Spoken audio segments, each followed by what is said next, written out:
what would you say to someone who has heard from other people? They say, "Oh, supplements; those are like pseudo pharmaceuticals. They don't really work." And why is there perception out there? I think that that's definitely founded on some truth based on the quality and the integrity of the practices of various companies. Because I've been told that there are certain companies where you go and if you were to do a test on their iron supplement, it's essentially like they're just pulverizing granite and putting it in a capsule. So I think that there is some legitimate basis for that skepticism. And I think healthy skepticism is great. And I think just the best thing is to do your research.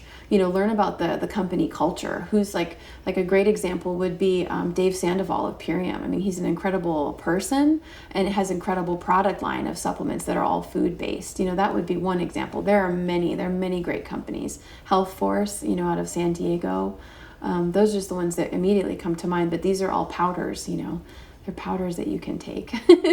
So I would just look at the quality and it's not always price related, but definitely do your research is what I would say. I think it's very good to be skeptical and have an awareness and also not pigeonhole all, categories of, let's say, supplements or some kind of food into one space. Know that there is a variance in people that do care. They do care very much. And a lot of them are bringing ancient practices into the modern, time of formulas or different sourcing, things like that. Mm-hmm. Okay, so it sounds like is this correct to say your take on herbs and supplements is kind of like depends on the company, because you could have companies that are pharmaceuticals. Sometimes they have products that don't work so well. And then it's the same in the herb and supplement space. Sometimes they have products that don't work so well either. So right. It depends on the company, you're saying. It really does. And also I'm really, as an independent researcher, I'm really interested in the science behind it, because there are a lot of companies that will tout like, we have, 1,500 milligrams of CBD. And I'm wondering, well, how are they creating that? What's the scope of their process? I really believe that we are in a beautiful modern era, but we do have ancient bodies. Our organ systems are simple. They like simple. They're not a processing plant. So, a company could have fabulous technology and boast of this, but is it really deliverable? Is it really absorbable? And how are they doing it? Is it an isolate? And so for me, that's my issue with the pharmaceutical companies, is that they're not really working with the wholeness of the plant. And by isolating and then magnetizing the properties of one component of the plant, that's where we're seeing these issues in, side effects. Whereas if we're using the whole plant, it's a unique system. It's a very complex chemistry of delivery and absorbability and all of this, and we're not seeing as many side effects.